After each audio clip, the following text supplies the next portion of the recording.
জনাব ABM আশরাফ উদ্দিন নিজান, আপনার সময় 8 মিনিট। ধন্যবাদ আপনাকে। কয় মিনিট? মাননীয় কামরুজ্জামান রতন সাহেব, আপনি বসেন প্লিজ। আউযু বিল্লাহি মিনাশ শাইতানির রাজিম, বিসমিল্লাহির রহমানির রহিম। মাননীয় স্পিকার, আপনাকে ধন্যবাদ। 71, 90 এবং 24-এর রক্তাক্ত জুলাই বিপ্লব, বর্ষা বিপ্লব, এই বিপ্লবে যারা শহীদ হয়েছেন, বিশেষ করে এই জুলাই বিপ্লবে যাদের রক্তের বিনিময়ে, আকাঙ্ক্ষার বিনিময়ে আজকে মহান সংসদে আমরা যারা সবাই এই বিপ্লবে অংশগ্রহণ করার সুযোগ হয়েছিল, আমাদের পরবর্তী 100 বছরের প্রজন্ম জানবে যে আমার পিতা, আমার দাদু এই সংসদে আবার কখন ঢুকতে পারবে চিন্তাই করেনি যারা। 2014 সালের 5ই জানুয়ারি হঠাৎ করে এখান থেকে বেরিয়ে গেলাম। আমার পাশে আমার অনেক বন্ধু সেদিন এই সংসদে ছিল। ওরা বলতে পারবে এরকম একটি বিপ্লবের মাধ্যমে, যেখানে এই সংসদ ভবনের লুকিয়ে আছে শুনে প্রত্যেকটি রুম ভেঙে ফেলেছে, কোটি কোটি অর্থ টাকা এই সংসদ ভবনে পেয়েছে, গণভবনের ইট নিয়ে গিয়েছে। এটা বিএনপির লোকেরা নেয় নাই, জামাতের লোকেরা নেয় নাই, এটা ফাইয়াজের মারা নেন নাই, আকরামের মারা নেন নাই, আবু সাইদের আম্মা নেন নাই। এটা বাংলাদেশের রিক্সাওয়ালা, শ্রমিক, জনতা সকলে ক্ষোভের বহিঃপ্রকাশ ছিল সেদিনকার সেই সমাপনী আন্দোলন। সেই সমস্ত শহীদদের আত্মার মাগফিরাত কামনা করছি। আল্লাহ যেন তাদেরকে বেহেশতের সর্বোচ্চ মাকাম দান করেন। মাননীয় স্পিকার, শহীদ মোহাম্মদ শামীম, শহীদ মোহাম্মদ সবুজ, শহীদ মোহাম্মদ হাসান, শহীদ মোহাম্মদ মাজারুল ইসলাম, মোহাম্মদ ফেরদাউস শহীদ যুবদল নেতা, আরিফ ছাত্রদল নেতা, আপনারা হঠাৎ করে মনে করছেন এই নামগুলি কোত্থেকে আসলো? অজপাড় গাঁয়ের, মেঘনা পাড়ের। আমার পাশে বসা আছে আমার মাননীয় সংসদ সদস্য, আজকের পানি সম্পদ মন্ত্রী আবুল খায়ের ভূঁইয়া সাহেব, আমাদের অঞ্চলের। এরা শহীদ হয়েছে জুলাই বিপ্লবে। ওদের মাকে আমি কথা দিয়েছি, আমি জানি এর রুলস অফ প্রসিডিউর অনুযায়ী মহামান্য রাষ্ট্রপতির চেয়ারকে আমি সম্মান করতে হবে, সম্মান রেখেই বলছি। ওই চেয়ারকে ধন্যবাদ দিচ্ছি, ও প্রতিষ্ঠানকে, কিন্তু মহামান্য রাষ্ট্রপতিকে, ব্যক্তি শাহাবুদ্দিন সুপ্পু সাহেবকে আমি কিন্তু ধন্যবাদ জানাতে পারলাম না বলে আমি দুঃখিত।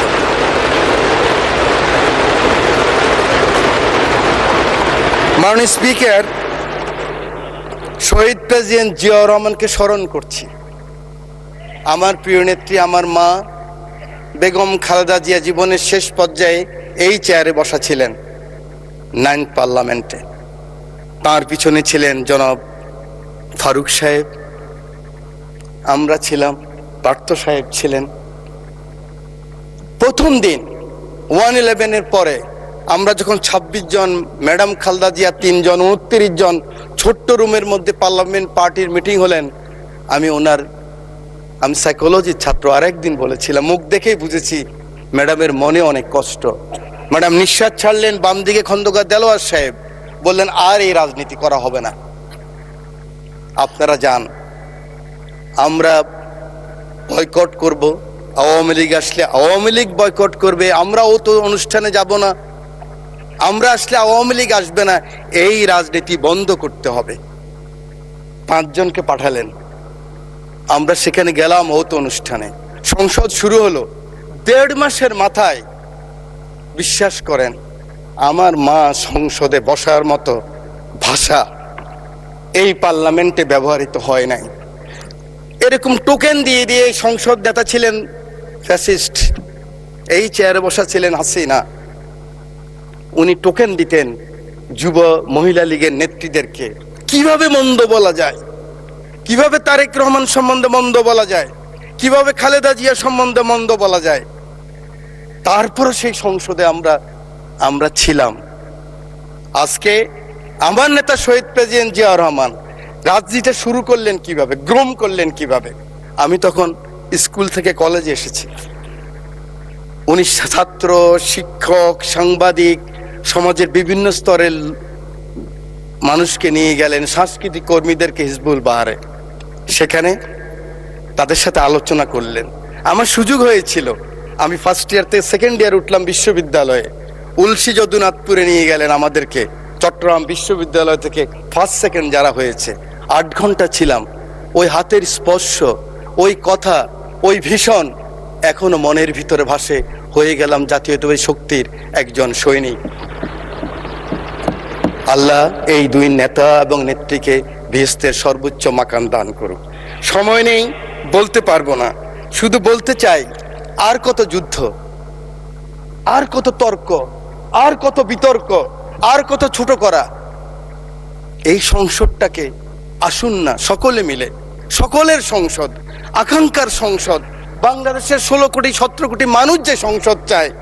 আমি এখানে যত কথাই বলি, আমি মনে করি আপনাকে ঘায়েল করেছি, আপনি মনে করেন আমাকে ঘায়েল করেছেন, কিন্তু বাংলার কৃষক, বাংলার শ্রমিক, বাংলার জেলে, সে কিন্তু বোঝে আমার কথা সঠিক না আপনার কথা সঠিক।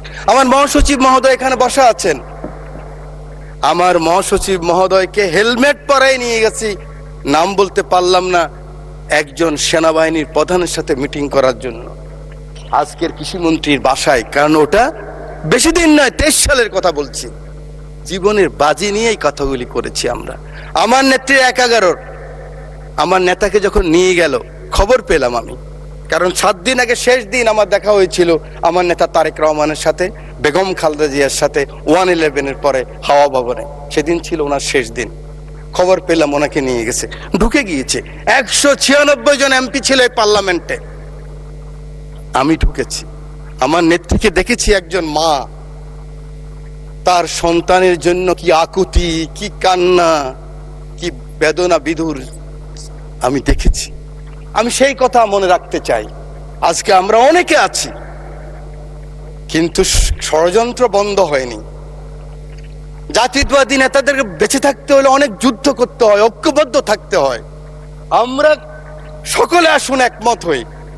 আগামী দিনে যে চ্যালেঞ্জ আসবে, এই জাতীয়বাদী শক্তির বিরুদ্ধে আবার যে ষড়যন্ত্র আসবে, সেদিন কারাই প্রধানমন্ত্রীর জন্য জীবনের বাজি রাখতে পারবেন, বাংলাদেশের জন্য বাজি রাখতে পারবেন, সেরকম যদি একটা শক্তি, সাহস থাকে, তখনই হবে সবার আগে বাংলাদেশ।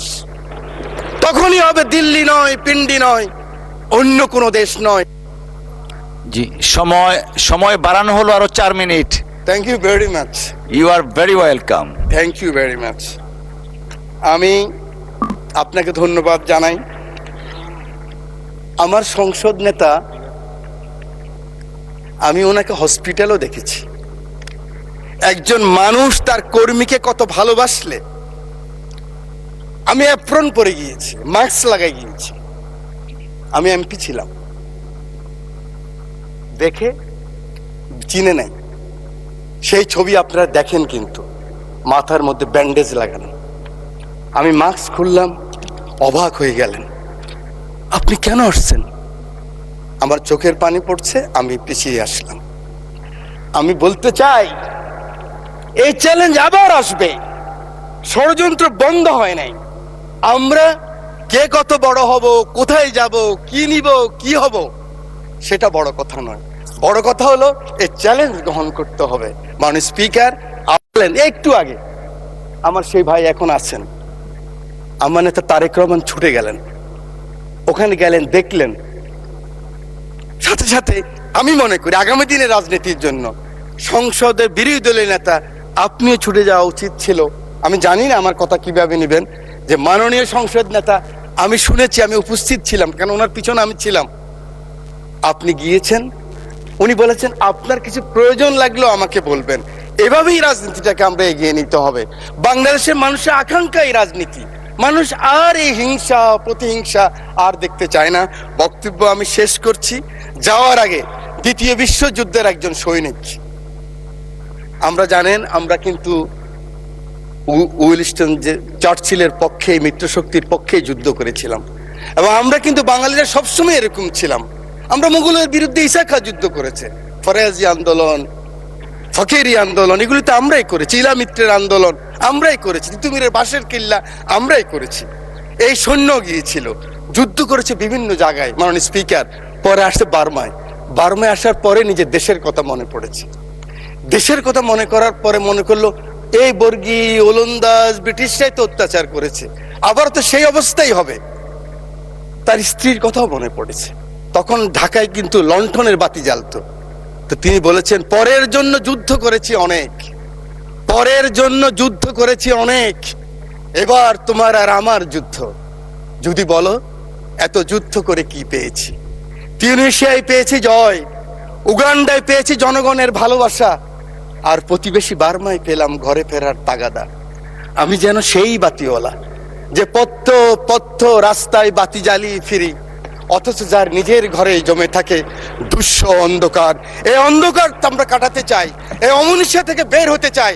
আমরা সুন্দর স্বাভাবিক সকলের জন্য যে বাংলাদেশ, সেই বাংলাদেশ চাই। আমার নেতা তারেক রহমানের সবার আগে বাংলাদেশ, সেই বাংলাদেশ চাই। আমার রামগতির দায়িত্ব নেতাকে দিলাম, আমার এমপি, আমার নদী ভাঙ্গা মানুষ শহীদুদ্দিন চৌধুরীকে দিয়ে সময় নাই। সেই কারণে সকলের ভালোবাসা চেয়ে, আদর চেয়ে বক্তব্য শেষ করছি। আল্লাহ হাফেজ, বাংলাদেশ জিন্দাবাদ।